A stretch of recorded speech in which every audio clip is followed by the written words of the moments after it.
I think there's a lot to be said in that though.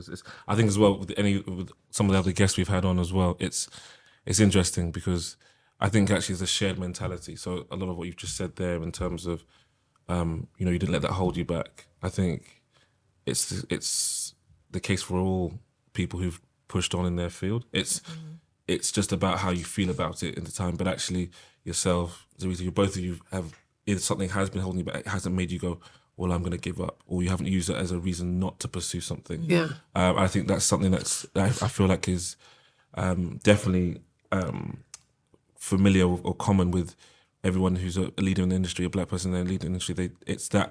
I don't want to sound harsh, but it's sort of not giving into that victimhood of it. But at the same time, you still have to acknowledge 100%. that these things exist, which I can't, we can't sort of move away from. But the victimhood aspect is something that I think people sometimes don't like to engage with or accept or acknowledge. But I think there is an aspect of it. But then, obviously, unfortunately, when you start to talk about victimhood, there's others that jump on the bandwagon of, well, exactly. Do you know what I mean? Just work hard and you'll get everything you want.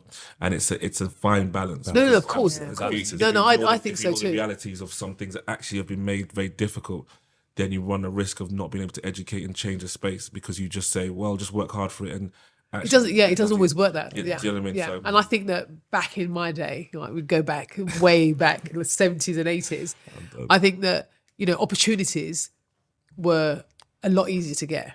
If I'm perfectly honest, because, John and I didn't have a degree when we started our business. We went straight from track and field, had our O levels and A levels, but went straight into a business. But we had work, ethics, and that's the thing that got us to where we are. I don't know if you could do that now because everybody's looking for something different. If I look at my girls, they went private school.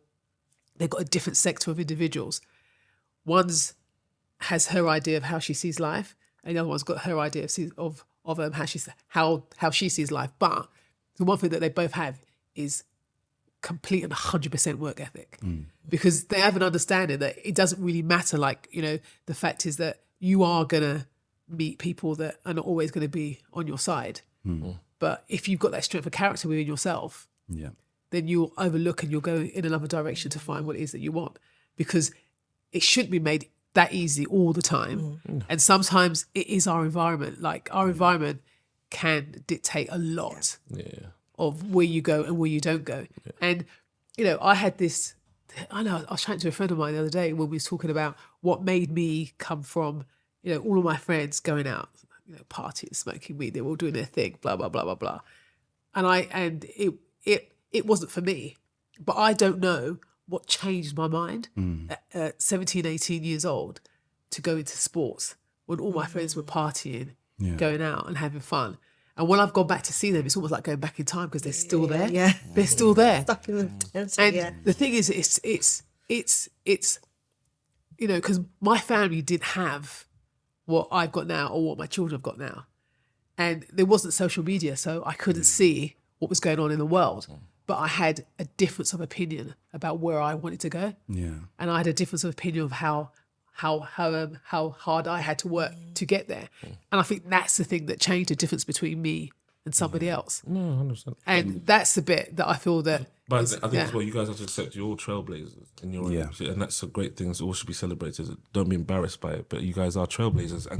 But then the idea is, what you want is as you said, Zarita says, it's that visual of I've been a trailblazer. So what we don't want is a repeat of everyone trying to be a trailblazer. In the sense of it should then become commonplace. So it shouldn't have to be, I pushed through things that were unexpected and then get someone else to do exactly the same thing, because then you've made no progress. Do you know what I mean? That means they got to fight the same fight over and over and over again. Same way if you talk about your children, Renee and Alicia, the fact is their lifestyle is completely different to your own.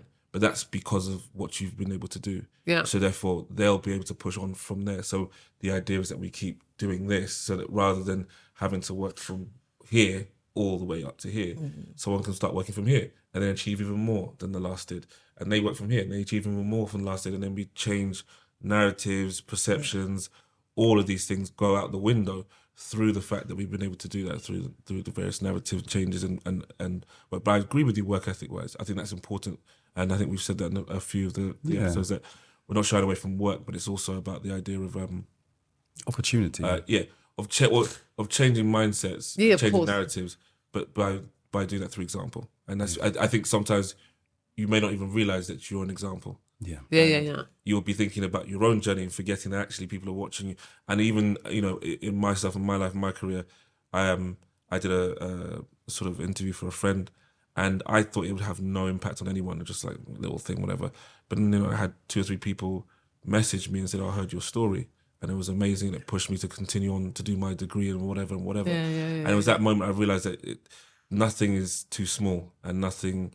And you realize actually how much of a change you can make for someone just by visually being an example of where they want to be. Yeah. And as you talked about that, seeing the director at the time of dance and what that did to you. Do you know what I mean? It's because it's a constant battle. Do you know what I mean? You don't just, it's not like I got to here and that's it. If you want to keep pushing and you start to see examples of yourself, it takes away from the idea that this is going to be impossible. It gives you motivation and confidence, I think, personally. Do you know, it's only probably up until about 5 years ago that I feel that I fully sort of stepped into my space and owned it. Yeah. Wow. I feel Yeah. that, Yeah, you know, 100%. Yeah. 5 years ago, I was still just like trying to put my head down and hope that at some point someone will give me the job that I've applied for 10 times and been told you're not quite right for it yet. Yeah. And I think once I worked on the Borough of Culture programme, and one of the programmes that we did as part of that was telling a story of